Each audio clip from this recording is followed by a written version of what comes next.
Good evening to all of you. Today we will explore chapter 5 Equatorial Forest of class 5th. So let's explore this chapter. और इस chapter पे हम आपको important questions की भी list देंगे कि इस क्वेश्चन से इस चैप्टर से कौन से क्वेश्चंस आ सकते हैं और आप उसे किस तरह से प्रिपेयर कर सकते हैं.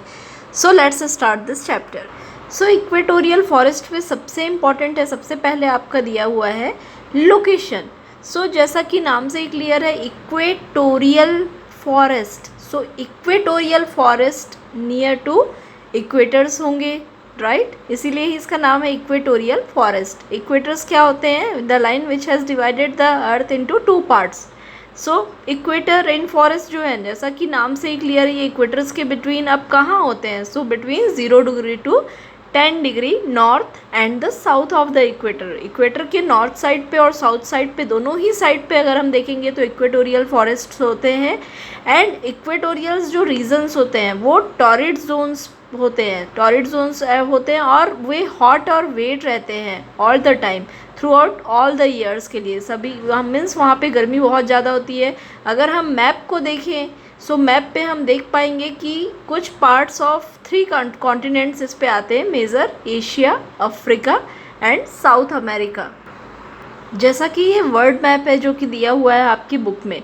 सो ये पूरा अर्थ का वर्ल्ड मैप हम देख सकते हैं कि it is divided into continents.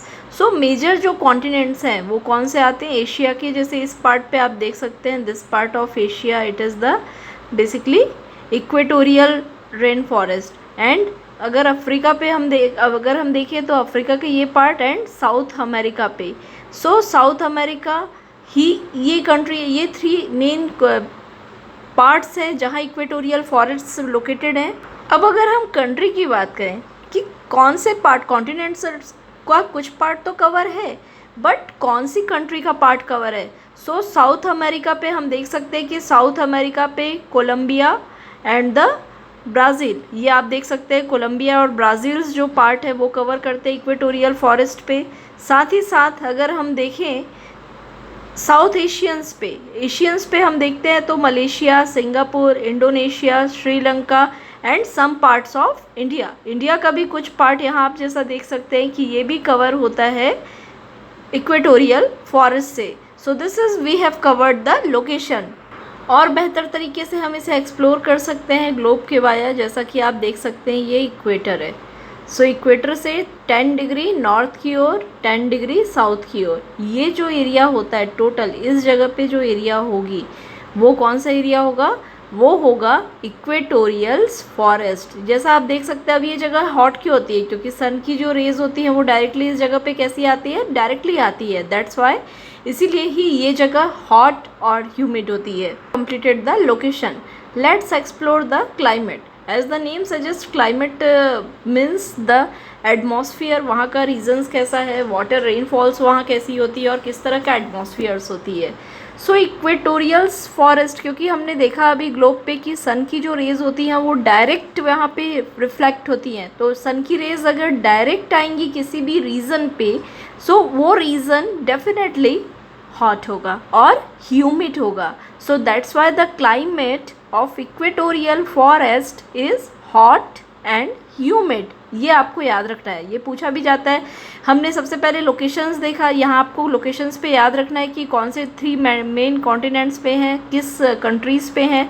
Second आपको ये याद रखना है कि क्लाइमेट. सो क्लाइमेट में ये कैसा है? हॉट और ह्यूमिड क्लाइमेट्स यहाँ होते हैं होल ईयर्स. एंड डे और नाइट, अगर यहाँ पे हम देखें सो डे और नाइट का जो ड्यूरेशन होता है, जो समय होता है वो सेम होता है. जितनी बड़ी दिन होती है यहाँ, जितने बड़े टाइम का दिन होता है उतना ही बड़ा नाइट होता है. मीन्स डे और नाइट इज़ इक्वल.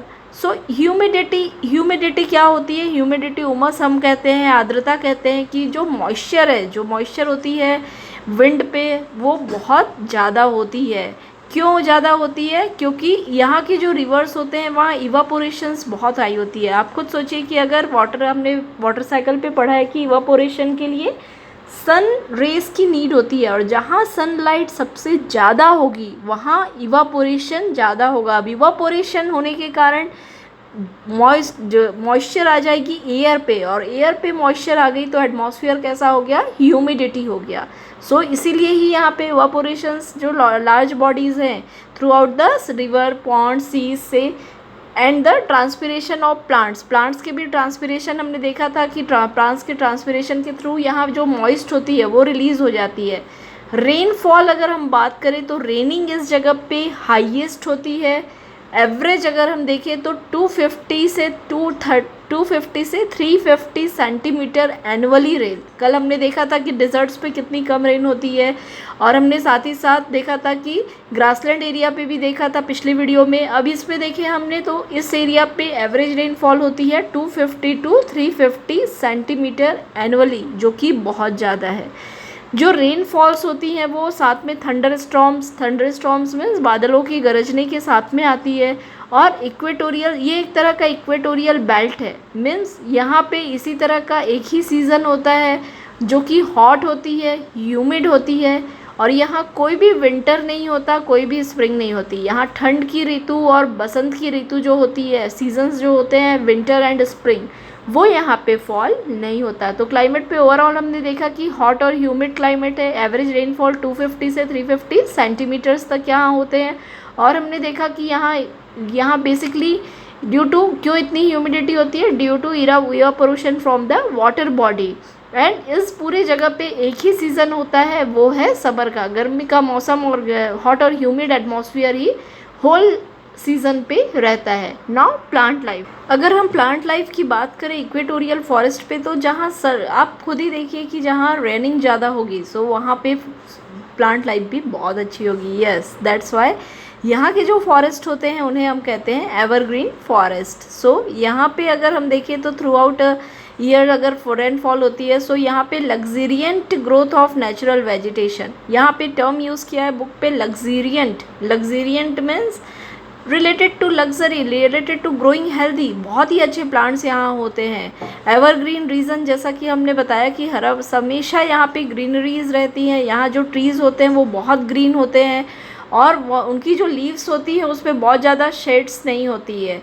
एंड जो ट्रीज़ होती है वो बहुत ही नॉर्मली डिफरेंट हाइट्स के, अलग अलग हाइट्स के ट्रीज़ यहाँ पे हमें देखने के लिए मिलती है। साथ ही साथ जो ट्रीज़ होती हैं, लीव्स होती हैं, वो बहुत ही ब्रॉड होती हैं और थिक ब्रांचेस की होती हैं। एंड मेन ट्रीज़ यहाँ पे होते हैं मोसेस एंड द लाइचेंस। साथ ही साथ इनकी ट्रंक हम देखेंगे तो डैम ट्रंक्स होती हैं। एंड ब्रांचेस ऑफ ट्रीज़ जो होती हैं फॉरेस्ट के अंदर ही रहती हैं। इक्वेटोरियल फॉरेस्ट में अगर हम यूज़फुल फॉरेस्ट ट्रीज़ को देखें तो ebony, mahogany are the very useful trees which is, जो कि रॉ मटेरियल्स के रूप में यूज़ की जाती है इंडस्ट्रीज़ पे। और इस जगह पे अगर हम देखें तो ऑर्चिड, लाइनेस एंड टॉल जो ट्रीज़ होती हैं वो बहुत ही लंबी टॉल ट्रीज़ होती हैं। यहाँ ऑक्सीजन, ये जो ट्रीज़ होते हैं वो ऑक्सीजन, बहुत ज़्यादा ऑक्सीजन के साथ साथ मॉइस्चर भी रिलीज़ करते हैं एटमॉस्फेयर पे, और जो कि मेन रीज़न होता है क्योंकि ये मॉइस्चर भी रिलीज़ करते हैं, इसीलिए ही यहाँ क्लाउड्स और इसीलिए हैवी प्रेसिपिटेशन होता है। प्रेसिपिटेशन हम जानते हैं कि इवापोरेशन और कंडेंसेशन से के कारण होता है। सो इस हैवी प्रेसिपिटेशन के कारण ही यहाँ पे ये जो फॉरेस्ट है एवरग्रीन फॉरेस्ट, इसे हम लोग रेन फॉरेस्ट भी कहते हैं। इक्वेटोरियल फॉरेस्ट को ही हम कहते हैं रेन फॉरेस्ट। वाइल्ड लाइफ की अगर हम बात करें तो हम जानते ही हैं कि जहाँ plant, wild life directly depend करती है प्लांट्स के ऊपर। सो अगर प्लांट बहुत अच्छे हैं किसी भी जगह पे तो वाइल्ड लाइफ, वहाँ पे एनिमल्स लाइफ भी बहुत अच्छी होगी। सो दैट्स वाई इस इक्वेटोरियल रीजन पे अबंडेंस, बहुत ज़्यादा एनिमल्स की लाइफ मिलती है। एनिमल की स्पीशीज़ यहाँ बहुत अच्छी मिलती है। बहुत सारे नंबर ऑफ स्पीशीज़ इस जगह पे हमें मिलते हैं। Butterflies, mosquitoes, spiders. And animals पे अगर हम बात करें तो गॉरिला, चिंपैंजी, ओकबेस, ये सारे एनिमल्स मिलते हैं। फेमस जो यहाँ पे इस जगह के एनाकोंडा स्नैक, जो कि हम जानते हैं कि इनहेबिटेंट होते हैं अमेज़न बेसिन पे, साउथ अमेरिका पे। गॉरिल्ला वेस्ट अफ्रीका पे पाया जाता है। और कुछ बड़े एनिमल्स भी यहाँ मिलते हैं लाइक क्रोकोडाइल्स, एलिफेंट्स, ये भी इस जगह पे मिलते हैं। साथ ही साथ यहाँ पे बहुत सारी वैरायटीज़ ऑफ मंकीज़ भी मिलते हैं और कलरफुल बर्ड्स भी मिलते हैं। तो हमने देखा इस रीजन्स पे क्योंकि प्लांट लाइफ अच्छी है, क्योंकि रेन है इसलिए प्लांट्स अच्छे हैं, और रेन है प्लांट अच्छे हैं इसलिए यहाँ पे एनिमल्स लाइफ भी बहुत अबंडेंट है, बहुत बड़े वे पे है। ह्यूमन लाइफ की अगर हम इस एरिया पे बात करें, सो इक्वेटोरियल रीजन्स पे बहुत ही थिनी पॉपुलेटेड पार्ट्स हैं वर्ल्ड की। मीन्स यहाँ पे क्योंकि बहुत ही डेंस जगह है, ये बहुत ही गहरी जगह है और पूरी फॉरेस्ट से ही ये रिलेटेड है, इसलिए यहाँ पे पॉपुलेशंस अगर हम देखेंगे तो बहुत ज़्यादा नहीं है, रेयर पॉपुलेशन, थिनी पॉपुलेशन पार्ट है। कुछ एरिया पे यहाँ अमेज़ॉन के आसपास, बेसिन के आसपास, ज़ारा बेसिन के आसपास, इंडोनेशिया, फिलीपींस के पास में स्पर्स पॉपुलेशन मिलती है, जो कि डार्क, डेंस और डम फॉरेस्ट होने के कारण। मेन जो ट्राइब्स हैं यहाँ पे उनका नाम है Bantu tribes are the main tribes, साथ ही जो कि मिलते हैं जायरा बेसिन्स पे। इंडोनेशियंस आइसलैंड पे Sumatra are the popular tribes से जो मिलते हैं, साथ ही साथ जवाज और कुटुब्स भी हैं। अब अगर एग्रीकल्चर की, खेती की हम बात करें, सो इस रीजन पे लोग शिफ्टिंग कल्टीवेशन की प्रैक्टिस करते हैं। शिफ्टिंग कल्टीवेशन में कुछ क्रॉप्स हैं लाइक मेज। शिफ्टिंग कल्टीवेशन वो होती है जब हमेशा वैरायटी ऑफ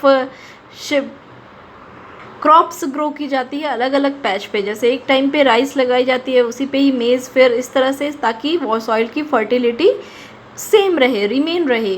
सो शिफ्टिंग इस जगह पे एग्रीकल्चर, यहाँ के जो एग्रीकल्चर्स प्रैक्टिस है वो शिफ्टिंग कल्टीवेशन है। कुछ क्रॉप्स यहाँ पे लाइक मेज़, राइस, कसावा, ये सारे जो हैं वो क्लियर पैचेस पे 2-3 ईयर्स के लिए बेसिकली सो किए जाते हैं, और कुछ समय बाद जब लैंड की फर्टिलिटी ख़त्म हो जाती है तो यहाँ के जो लोग होते हैं वो दूसरी जगह पे चले जाते हैं, दूसरी फर्टाइल लैंड पे चले जाते हैं जहाँ वो एग्रीकल्चर कर सके। Plantation agriculture, plantation agriculture means basically India पे एक कोई प्लांट, कोई भी एक पौधा लगाया जाता है कॉमर्शियल पर्पस से, सो इसे हम कहते हैं प्लांटेशन एग्रीकल्चर। अगर हम इस जगह पे देखें तो प्लांटेशन एग्रीकल्चर की प्रैक्टिस भी यहाँ की जाती है। India, Indonesia, Malaysia, West Africa and Central America main parts हैं। प्लांटेशन एग्रीकल्चर की जो प्रैक्टिस है वो स्पेशली एक पर्टिकुलर क्रॉप को ही ग्रो किया जाता है ताकि कॉमर्शियल पर्पस के लिए हम उसे यूज़ कर सकें। इस एरिया पे अगर हम देखें, इक्वेटोरियल रीजन्स पे जो क्रॉप्स ग्रो किए जाते हैं वो हैं tea, coffee, rubber and cocoa. ये मेन प्लांटेशन एग्रीकल्चर्स हैं जो कॉमर्शियल पर्पस से यहाँ ग्रो किए जाते हैं। So we have completed all this chapter. इस चैप्टर पे हमने देखा कि इक्वेटोरियल जो फॉरेस्ट होते हैं, वो इक्वेटोरियल रीजन्स होते हैं, वो टॉरिड जोन्स पे लाई करते हैं from 0 degree to equator 0 degree to 10 degree north and the south. Climates हमने देखा कि यहाँ हॉट और ह्यूमिड का एटमॉस्फियर्स रहता है और डे और नाइट इक्वल होते हैं।